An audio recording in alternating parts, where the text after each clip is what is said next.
സുഹൃത്തുക്കളെ നമസ്കാരം. ഞാൻ ഇന്ന് എത്തിയിരിക്കുന്നത് ശൃംഗേരി ശാരദാപീഠത്തിലാണ്. 8-ാം നൂറ്റാണ്ടിൽ ശ്രീ ശങ്കരാചാര്യരാൽ സ്ഥാപിതമായ ശൃംഗേരി മഠവും അനുബന്ധ ക്ഷേത്രങ്ങളും സ്ഥിതി ചെയ്യുന്നത് കർണാടകയിലെ ഹൈറേഞ്ച് ജില്ലയായ ചിക്കമംഗളൂരുവിലാണ്. ഇതാണ് 2014 പണിതീർന്ന ക്ഷേത്ര ഗോപുരം. 127 അടി ഉയരമുണ്ട് ഇതിന്. ക്ഷേത്ര ട്രസ്റ്റിന്റെ ഈ കെട്ടിടത്തിലാണ് ഞാൻ ഇന്നലെ രാത്രിയിൽ വന്ന് തങ്ങിയത്. ഒറ്റയ്ക്ക് വരുന്നവർക്ക് ഇവിടെ റൂം കിട്ടുക ബുദ്ധിമുട്ടാണ്. കുടുംബമായി വരുന്നവർക്ക് വളരെ ചെറിയ നിരക്കിൽ ക്ഷേത്ര ട്രസ്റ്റിന്റെ റൂമുകൾ ധാരാളമായി ലഭ്യമാണ്. ഒറ്റയ്ക്കാണ് വന്നത് എങ്കിലും ഈശ്വരാധീനത്താൽ ക്ഷേത്ര ട്രസ്റ്റിന്റെ റൂം തന്നെ എനിക്കിവിടെ ലഭ്യമായി. ഈ കാണുന്ന ക്ഷേത്ര ഗോപുരത്തിൽ നവീകരണ പ്രവർത്തനങ്ങൾ നടക്കുന്നതിനാൽ ഇതുവഴി ക്ഷേത്ര സമുച്ചയത്തിലേക്കുള്ള പ്രവേശനം താൽക്കാലികമായി നിരോധിച്ചിരിക്കുകയാണ്. 50 മീറ്റർ മാറിയുള്ള ചെറിയ കവാടത്തിൽ കൂടി തോരണ ഗണപതി ക്ഷേത്രത്തിന് മുന്നിലൂടെയാണ് അകത്തേക്കുള്ള പ്രവേശനം. ഇതാണ് ഇവിടുത്തെ മുഖ്യ പ്രതിഷ്ഠയായ ശാരദാംബാ ദേവിയുടെ ക്ഷേത്രം. 15-ാം നൂറ്റാണ്ടിൽ പണിത ഈ ശാരദാംബാ ക്ഷേത്രം 1916 പുതുക്കി പണിത ശേഷമുള്ള രൂപമാണ് ഇപ്പോൾ നമ്മൾ ഈ കാണുന്നത്. ആദി ശങ്കരാചാര്യർ 8-ാം നൂറ്റാണ്ടിൽ തന്റെ അദ്വൈതാശ്രമത്തിൽ സ്ഥാപിച്ച ചന്ദനം കൊണ്ടുള്ള സരസ്വതി വിഗ്രഹമായിരുന്നു ശാരദാംബയുടെ ഇവിടുത്തെ ആദ്യകാല പ്രതിഷ്ഠ. പിന്നീട് 15-ാം നൂറ്റാണ്ടിൽ വിജയനഗര കാലഘട്ടത്തിൽ പുതിയ ക്ഷേത്രം പണിതപ്പോൾ സ്വർണം കൊണ്ടുള്ള വിഗ്രഹം പ്രതിഷ്ഠിച്ചു. സ്വർണരഥത്തിൽ ഇരിക്കുന്ന രൂപത്തിലാണ് ഇവിടുത്തെ സരസ്വതി ദേവിയുടെ പ്രതിഷ്ഠ.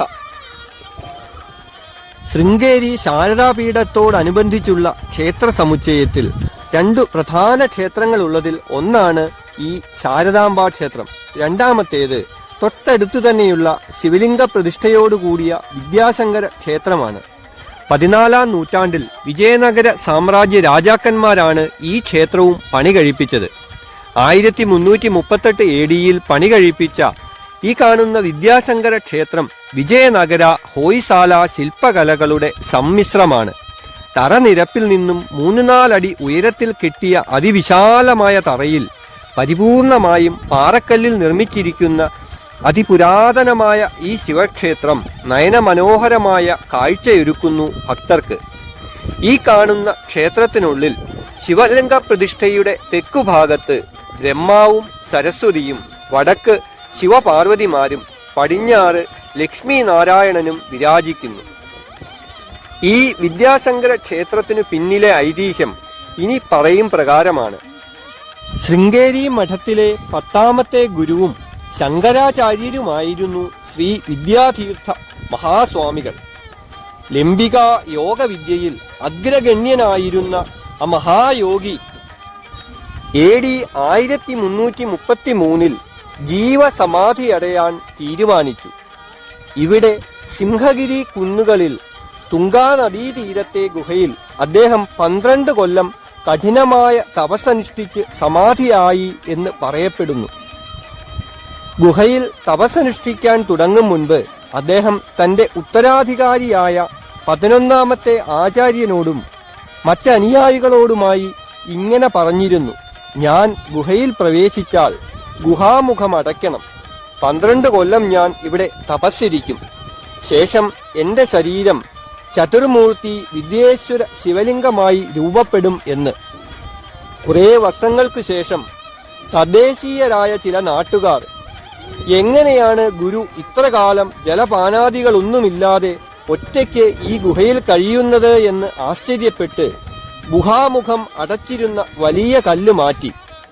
ഇതറിഞ്ഞ് അവിടെ എത്തിയ അദ്ദേഹത്തിന്റെ ശിഷ്യരായ ഭാരതീതീർത്ഥ സ്വാമികളും വിദ്യാരണ്യ സ്വാമികളും ഗുഹയ്ക്കുള്ളിൽ പ്രവേശിച്ചു നോക്കിയപ്പോൾ അവിടെ മഹാഗുരുവിന്റെ ശരീരം കാണാനില്ലായിരുന്നു. അതിന്റെ സ്ഥാനത്ത് ഒരു ശിവലിംഗം രൂപം പ്രാപിച്ചുകൊണ്ടിരിക്കുന്നതാണ് അവർ കണ്ടത്. ഇത് ദർശിച്ച് അവർ പുറത്തിറങ്ങി ഗുഹാമുഖം വീണ്ടും അടച്ചു.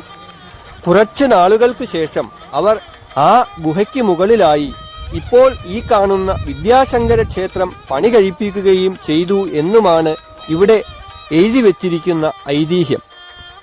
10ാമത്തെ ആചാര്യൻ ജീവൽ സമാധി അടഞ്ഞപ്പോൾ വന്ന 11ാമത്തെ ഗുരു ഭാരതീതീർത്ഥ സ്വാമികൾക്ക് ശേഷം ശൃംഗേരിയിലെ 12ാമത്തെ ശങ്കരാചാര്യരായി വന്ന വിദ്യാരണ്യ സ്വാമികൾ വിജയനഗര സാമ്രാജ്യം സ്ഥാപിച്ച സഹോദരന്മാരായിരുന്ന ഹരിഹരന്റെയും ബുക്കന്റെയും ഗുരുവായിരുന്നു. ശ്രീ വിദ്യാരണ്യ സ്വാമികളുടെ ഒരു ഹിന്ദു സാമ്രാജ്യം സ്ഥാപിക്കണമെന്നുള്ള ശക്തമായ പ്രേരണയും ഉചിതമായ മാർഗനിർദ്ദേശങ്ങളുമാണ് വിജയനഗര സാമ്രാജ്യം സ്ഥാപിക്കാൻ ഹരിഹരനെയും ബുക്കനെയും പ്രാപ്തരാക്കിയത് എന്നുള്ളത് ചരിത്രമാണ്. അതിനാൽ തന്നെ പിന്നീടവർ ശൃംഗേരി മഠത്തിന്റെയും സനാതന ധർമ്മ പുനഃസ്ഥാപനത്തിന്റെയും ഏറ്റവും വലിയ പ്രയോക്താക്കളായി മാറി. ശൃംഗേരിയിലെ വിദ്യാശങ്കര ക്ഷേത്രം ഉൾപ്പെടെ കർണാടകയിൽ അങ്ങോളമിങ്ങോളം നിരവധി ക്ഷേത്രങ്ങൾ അവർ പണി കഴിപ്പിച്ചു. ഈ കാണുന്നതാണ് വിദ്യാതീർത്ഥ സേതു. ഇപ്പോഴത്തെ ശങ്കരാചാര്യരുടെ ആസ്ഥാനമായ ശൃംഗേരി മഠത്തെയും ക്ഷേത്രത്തെയും ബന്ധിപ്പിക്കുന്ന തുംഗാനദിക്ക് കുറുകെയുള്ള നടപ്പാലമാണ് ഇത്. ഈ കാണുന്ന തുംഗാനദിക്കക്കരെ നരസിംഹവനത്തിലാണ് ഇപ്പോഴത്തെ ശാരദാമഠം സ്ഥിതി ചെയ്യുന്നത്. അങ്ങോട്ടേക്ക് നമ്മൾ ക്ഷേത്ര ദർശനത്തിന് ശേഷം പോകുന്നുണ്ട്. ഈ ക്ഷേത്രത്തിന്റെ ചുവരുകളിൽ ഹിന്ദു ദേവീ ദേവതകളുടെയും അതുപോലെ തന്നെ രാമായണത്തിലെയും മഹാഭാരതത്തിലെയും കഥാഭാഗങ്ങളുമൊക്കെയാണ് കൊത്തിവെച്ചിട്ടുള്ളത്.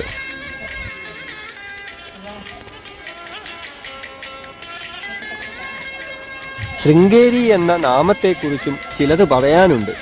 ഇവിടെയുള്ള സിംഹഗിരി കുന്നുകളിൽ വസിച്ചിരുന്ന ഋഷിവര്യന്മാരായിരുന്നു രാമായണത്തിലും മറ്റും പ്രതിപാദിച്ചു കാണുന്ന ശിവഭക്തനായ വിഭാണ്ഡകൻ എന്ന മഹാഋഷിയും അദ്ദേഹത്തിന്റെ പുത്രനായ ഋഷ്യശൃംഗനും. ഋഷ്യശൃംഗൻ വസിച്ചിരുന്ന കുന്ന് ഋഷ്യശൃംഗഗിരി ആയി. ഋഷ്യശൃംഗഗിരി ലോപിച്ച് പിന്നീട് ശൃംഗേരി ആയി എന്ന് പറയപ്പെടുന്നു. ആദി ശങ്കരാചാര്യർ ശൃംഗേരിയിൽ മഠം സ്ഥാപിക്കാൻ കാരണമായ ഐതിഹ്യവും ഇവിടെ എഴുതി വെച്ചിട്ടുണ്ട്. ആദിശങ്കരൻ സിംഹഗിരിയിൽ തുംഗാനദീതീരത്തുകൂടി നടന്നു നീങ്ങുമ്പോൾ കഠിനമായ വെയിലിൽ നിന്നും ഗർഭിണിയായ ഒരു തവളയ്ക്ക് സംരക്ഷണമേകിക്കൊണ്ട് ഒരു പാമ്പ് ഫണം വിടർത്തി തവളയ്ക്ക് മുകളിൽ കുടപോലെ നിൽക്കുന്നത് കണ്ട് ആശ്ചര്യപ്പെട്ടു.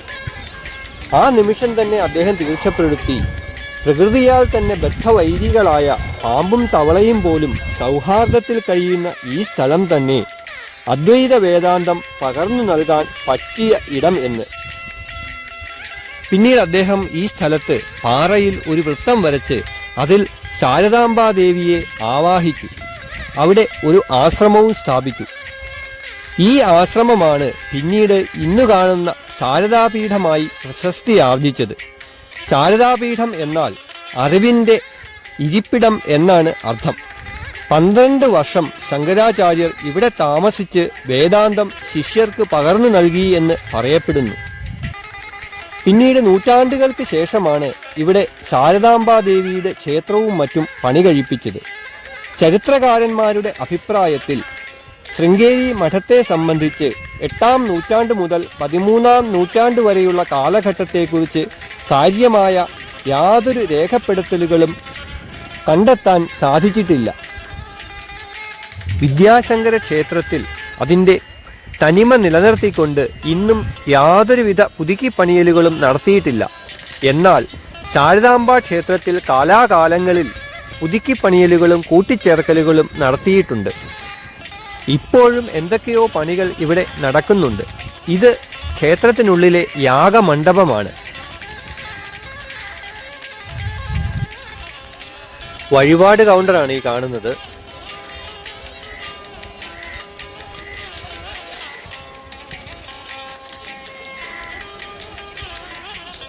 ക്ഷേത്രത്തിനുള്ളിൽ നിന്നുമുള്ള ക്ഷേത്ര ഗോപുരത്തിന്റെ ഒരു വ്യൂ ആണിത്. ഇത് ദേവീക്ഷേത്രത്തിന് നേരെ എതിർവശയുള്ള ക്ഷേത്രത്തിലെ ഓഡിറ്റോറിയമാണ്.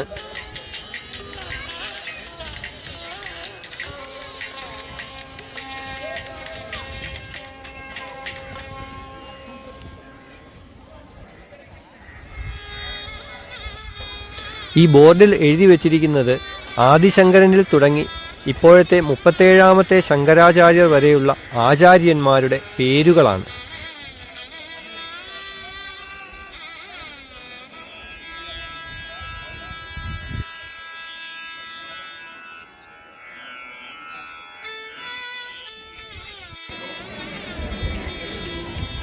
2017 ഈ കാണുന്ന ശാരദാംബ ക്ഷേത്രത്തിന്റെ വിമാനം അഥവാ ശ്രീകോവിലിന്റെ മുകൾ ഭാഗം സ്വർണം പൂശിയത്. ഇനി നമ്മൾ പോകുന്നത് തോരണ ഗണപതി ക്ഷേത്രത്തിലേക്കാണ്. ക്ഷേത്രത്തിന്റെ പ്രധാന കവാടത്തിന്റെ കട്ടളയുടെ മുകൾ ഭാഗത്താണ് ഇവിടെ ഗണപതി വസിക്കുന്നത് എന്നാണ് വിശ്വാസം. സംസ്കൃതത്തിൽ തോരണം എന്നാൽ ക്ഷേത്രത്തിന്റെ കവാടം എന്നാണ് അർത്ഥം. കവാടത്തിന്റെ മുകളിൽ ഗണപതി വസിക്കുന്നതിനാൽ ഇത് തോരണ ഗണപതിയായി. 2014 ഈ ക്ഷേത്രം പണിതത്. 1800-കളിൽ ക്ഷേത്രവും മഠവും ആക്രമിക്കപ്പെടുമെന്ന സാഹചര്യം വന്നപ്പോൾ അന്നത്തെ 32ാമത്തെ ആചാര്യരായിരുന്ന നരസിംഹതീർത്ഥ സ്വാമികൾ ഗണപതിയോട് പ്രാർത്ഥിക്കുകയും അങ്ങനെ ആസന്നമായ ആക്രമണം ഒഴിവായി പോവുകയും ചെയ്തു എന്ന് പറയപ്പെടുന്നു. അദ്ദേഹത്തിന്റെ സ്മരണയ്ക്കായി ഇവിടെ തോരണ ഗണപതി ക്ഷേത്രത്തിനടുത്തു തന്നെ അദ്ദേഹത്തിന്റെ പാദുകവും വെച്ച് പൂജിക്കുന്നുണ്ട്. ശ്രീശങ്കരാചാര്യർ സ്ഥാപിച്ച 4 മഠങ്ങളിൽ തെക്ക് ശൃംഗേരി ശാരദാപീഠം യജുർവേദവും, വടക്ക് ഉത്തരാഖണ്ഡിലുള്ള ബദരി ജ്യോതിർപീഠം അഥർവവേദവും, കിഴക്ക് ഒഡീസയിലുള്ള പുരി ഗോവർദ്ധന പീഠം ഋഗ്വേദവും, പടിഞ്ഞാറ് ഗുജറാത്തിലെ ദ്വാരകയിലുള്ള ശാരദാപീഠം സാമവേദവുമാണ് കൈകാര്യം ചെയ്യുന്നത്. ഇപ്പോൾ നമ്മൾ എത്തിയിരിക്കുന്നത് മനോഹരമായ ഒരു ഹാളിലാണ്. 2 നിലകളുള്ള ഇതിന്റെ ബാൽക്കണിയുടെ ചുറ്റുമായി കൈവരികളിൽ വെച്ചിരിക്കുന്ന ഭംഗിയുള്ള ചിത്രങ്ങളിൽ ശങ്കരാചാര്യരുടെ ജനനം മുതൽ മോക്ഷം പ്രാപിക്കുന്നതുവരെയുള്ള ജീവിതം വരച്ചു കാട്ടിയിരിക്കുന്നു. ഇവിടെ ഭിത്തിയിൽ സ്ഥാപിച്ചിരിക്കുന്ന ഈ ചിത്രങ്ങൾ കാണുന്നതോടൊപ്പം അതിന്റെ ചുവട്ടിൽ എഴുതിയിരിക്കുന്ന ചരിത്ര കഥാംശവും കൂടി ഞാനൊന്ന് വായിക്കാം. ആദ്യ ചിത്രത്തിൽ കാണുന്നത് മഹാവിഷ്ണുവിന്റെയും ബ്രഹ്മാവിന്റെയും നേതൃത്വത്തിൽ ദേവകളും മുനിമാരും പരമശിവനെ സന്ദർശിച്ച് ഭൂമിയിൽ സനാതനധർമ്മം ക്ഷയിച്ചിരിക്കുന്നു എന്നും അത് പുനഃസ്ഥാപിക്കാൻ ശിവഭഗവാൻ വേണ്ടത് ചെയ്യണമെന്നും അപേക്ഷിക്കുന്ന ഭാഗമാണ്. ശിവൻ വേണ്ടത് ചെയ്യാമെന്ന് സമ്മതിക്കുകയും ചെയ്യുന്നു. ഇതേ സമയം തന്നെ കേരളത്തിലെ കാലടിയിൽ സന്താനഭാഗ്യത്തിനായി ശിവഭക്തരായ ബ്രാഹ്മണ ദമ്പതികളായ ശിവഗുരുവും ആര്യാമ്പയും തൃശ്ശൂരിലെ വൃശ്ചലേശ്വര ക്ഷേത്രത്തിലെത്തി പ്രാർത്ഥിക്കുന്നു. അവരുടെ സ്വപ്നത്തിൽ പ്രത്യക്ഷപ്പെട്ട പരമശിവൻ അവർക്ക് ഒരു മകൻ ജനിക്കുമെന്ന് അരുളി ചെയ്യുന്നു. ശിവന്റെ അനുഗ്രഹത്താൽ അവർക്ക് ജനിച്ച കുഞ്ഞിന് അവർ ശ്രീശങ്കരൻ എന്ന് പേരിടുന്നു. ശ്രീശങ്കരന്റെ ഉപനയന കർമ്മമാണ് അടുത്ത ചിത്രത്തിൽ. അങ്ങനെ ബ്രഹ്മചര്യം സ്വീകരിച്ച് ശ്രീശങ്കരൻ വീടാന്തരം ഭിക്ഷയാചിക്കുന്നു. നാട്ടുരാജാവായ സുധാൻവ ശ്രീശങ്കരനെ സന്ദർശിച്ച് താൻ രചിച്ച പുസ്തകങ്ങൾ അദ്ദേഹത്തിന് മുന്നിൽ സമർപ്പിക്കുന്നു. പൂർണാനദിയിലേക്ക് സ്നാനത്തിനായി പോകുന്ന ശ്രീശങ്കരന്റെ അമ്മ തലകറങ്ങി വീഴുന്നതാണ് അടുത്ത ചിത്രത്തിൽ. ശങ്കരൻ നദീദേവതയോട് തന്റെ അമ്മയ്ക്ക് നിത്യവും ബുദ്ധിമുട്ടില്ലാതെ കുളിച്ച് ശിവനെ പൂജിക്കാനായി പൂർണാനദി തന്റെ വീടിന് സമീപത്തുകൂടി ഗതിമാറി ഒഴുകാനായി പ്രാർത്ഥിക്കുന്നതാണ് അടുത്ത ചിത്രത്തിൽ. സന്യസിക്കാൻ പോകാൻ അനുവാദം തന്നെങ്കിൽ മാത്രമേ മുതല കാലിൽ നിന്ന് പിടിവിടുകയുള്ളൂ എന്ന് അമ്മയുടെ സമ്മതം വാങ്ങാനായി ശ്രീശങ്കരൻ പറയുന്നതാണ് ഈ ചിത്രത്തിൽ. സന്യാസത്തിന് പോകുന്നതിന് മുൻപായി ശങ്കരൻ അമ്മയുടെ അനുഗ്രഹം വാങ്ങുന്നു. ശ്രീശങ്കരൻ ശങ്കര ഭഗവത്പാദരുടെ അടുക്കലെത്തി അദ്ദേഹത്തിൽ നിന്നും സന്യാസദീക്ഷ സ്വീകരിച്ച് ശിഷ്യനാകുന്നതാണ് ഈ കാണുന്നത്.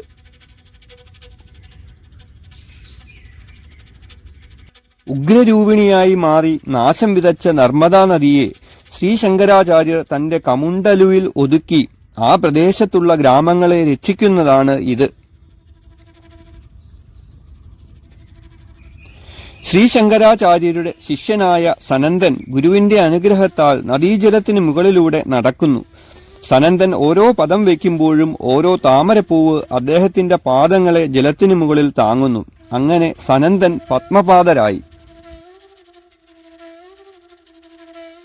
വാരണാസിയിൽ വെച്ച് ചണ്ടാളന്റെ വേഷത്തിലെത്തുന്ന സാക്ഷാൽ പരമശിവനെ ശങ്കരാചാര്യർ കണ്ട മാത്രയിൽ തന്നെ തിരിച്ചറിയുകയും ഭഗവാനെ മനീഷ പഞ്ചക സ്തോത്രം ചൊല്ലി നമസ്കരിക്കുകയും ചെയ്യുന്നു. വേദവ്യാസനെ കണ്ട് അനുഗ്രഹം വാങ്ങുന്നതാണ് അടുത്ത ചിത്രത്തിൽ.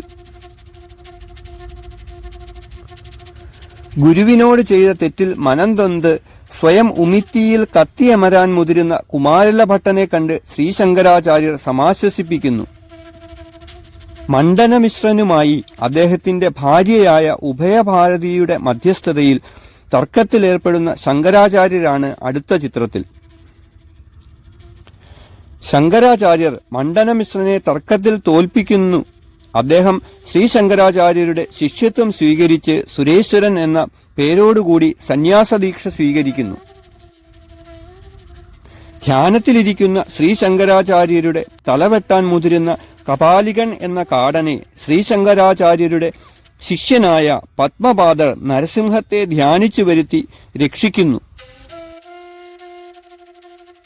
ശ്രീബലിയിൽ വെച്ച് മന്ദബുദ്ധി എന്ന് നാട്ടുകാർ വിളിച്ചു കളിയാക്കിയിരുന്ന ഒരു ബാലൻ ശങ്കരാചാര്യരുടെ ആത്മനെക്കുറിച്ചുള്ള ചോദ്യം കേട്ട് അതുമായി ബന്ധപ്പെട്ട ശ്ലോകം ചൊല്ലി മറുപടി പറയുന്നത് കേട്ട് എല്ലാവരും സ്തബ്ധരായി. പിന്നീട് ആ ബാലനാണ് ശങ്കരാചാര്യ ശിഷ്യനായ ഹസ്താമലകനായി മാറിയത്. ശ്രീശങ്കരാചാര്യർ ഗിരി എന്നയാളെ ശിഷ്യത്വം നൽകി അനുഗ്രഹിക്കുന്നു. അദ്ദേഹമാണ് പിന്നീട് തോടകാചാര്യൻ എന്ന നാമത്തിൽ പ്രസിദ്ധനായത്. ശ്രീശങ്കരാചാര്യർ ശൃംഗേരിയിൽ വെച്ച് പാമ്പും തവളയും തമ്മിലുള്ള സൗഹൃദത്തിന് സാക്ഷിയാവുകയും അവിടെ ആദ്യത്തെ അദ്വൈതാശ്രമം അഥവാ മഠം സ്ഥാപിക്കുകയും ചെയ്യുന്നു. ശങ്കരാചാര്യർ തന്റെ മാതാവിന് വിഷ്ണുപദം പ്രദാനം ചെയ്യുന്നു ഈ ചിത്രത്തിൽ. കേരളത്തിലെ ഒരു നാടുവാഴിയായ സുധാൻവൻ തന്റെ സാഹിത്യകൃതികൾ നഷ്ടപ്പെട്ടതിൽ ദുഃഖിതനായി ശ്രീശങ്കരാചാര്യരെ സമീപിച്ച് ഉപദേശം തേടുന്നു. ശ്രീശങ്കരാചാര്യർ കാശ്മീരിലെത്തി സർവജ്ഞപീഠം കയറുന്നതാണ് അവസാനത്തെ ചിത്രത്തിൽ കാണുന്നത്. ഈ കാണുന്നത് തുംഗാ നദീതീരത്തുള്ള ശൃംഗേരിയിലെ വലിയ പാർക്കിംഗ് ഗ്രൗണ്ടും സ്നാനഘട്ടവുമാണ്. ഞാനിപ്പോൾ നിൽക്കുന്നത് തുംഗാ നദിക്ക് കുറുകെ ശൃംഗേരിയെ നരസിംഹവനവുമായി ബന്ധിപ്പിക്കുന്ന തൂക്കുപാലത്തിലാണ്. ഈ പാലത്തിലൂടെ ഞാൻ നരസിംഹവനത്തിലേക്ക് നടക്കുകയാണ്. ഇവിടെ നിന്നാൽ നമുക്ക് ശൃംഗേരിയിലെ ക്ഷേത്ര സമുച്ചയങ്ങളും വിദ്യാതീർത്ഥ സേതുവും ഒക്കെ ദൂരെയായി കാണാം. ഈ തുംഗാ നദി കുറെ മുന്നോട്ട് പോകുമ്പോൾ ഭദ്രാ നദിയുമായി ചേർന്ന് തുംഗഭദ്രയായി മാറുന്നു.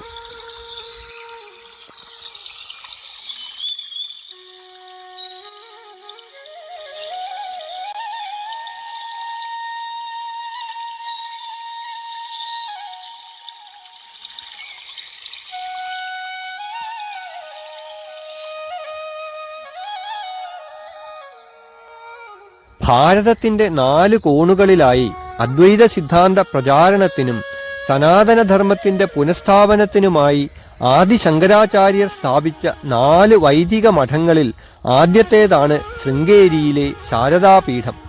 തുംഗാനദീതീരത്ത് 4 വശവും കൊടും കാടുകളാൽ ചുറ്റപ്പെട്ട് സമുദ്രനിരപ്പിൽ നിന്നും 2200 അടി ഉയരത്തിലുള്ള പ്രകൃതി മനോഹരമായ ഒരു പുണ്യഭൂമിയാണ് ശൃംഗേരി.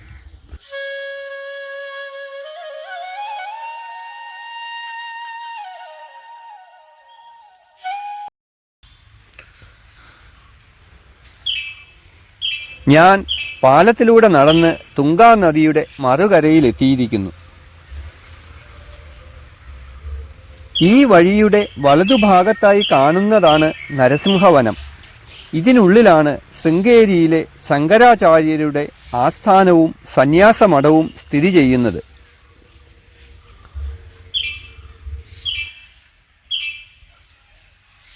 ശ്രീശങ്കരൻ ശൃംഗേരിയുടെ രക്ഷയ്ക്കായി അതിൻ്റെ 4 ദിക്കിലുമായി 4 ദ്വാരപാലക ക്ഷേത്രങ്ങൾ സ്ഥാപിക്കുകയുണ്ടായി.